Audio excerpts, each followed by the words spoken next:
जय मिथिला जय मैथिली। हम पुष्पा प्रणाम करै छी।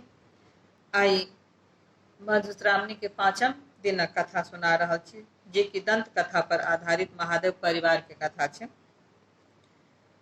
दक्षक यज्ञ में सती के प्राण त्यागलाक बाद दक्ष प्रजापति हिमालय रूप में अवतार लेलनि। हुनका कर्म सँ 5 कन्या भेलखिन: उमा, पार्वती, गंगा, गौरी आ संध्या।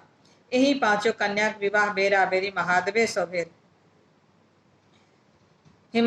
उमा हिमालयक पत्नी मैनाक पहिल पुत्री जखन 5 वर्षक भेली तखन महादेव के वर रूपे प्राप्त करबाक कामना सँ तपस्या करबाक हेतु वन विदा भेली। माय मनाइन हुनका उमा कहि कऽ मना केलनि,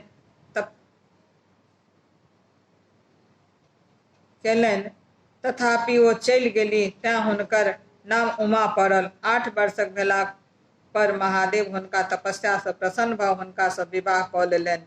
ई समाचार सुनि मनाइन बताह जेका करऽ लगली जे फूल सनक बेटी के बुढ़बा बर लऽ गेल। अब पार्वती हिमालय के दोसर बेटी पार्वती भेलखिन। हुनका बाढ़ि में उमे जेका छल, ओहो थोड़बे दिन में विवाहक योग भऽ गेली। पार्वती एक दिन फूल तोड़ऽ लेल सखी सभक संग कनक शिखर पर गेली। ओतऽ वो एक गोट बूढ़ व्यक्ति के देखल, जकरा बड़का बड़का पाकल केश, बड़का बड़का दांत छल। ओ बसहा पर चढ़ल डमरू बजाबैत छल।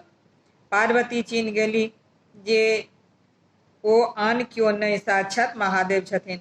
पार्वती सखी सभक मना केला पर ओकरा सबके घर विदा कऽ अपने महादेव संग बसहा पर चढ़ि गेली।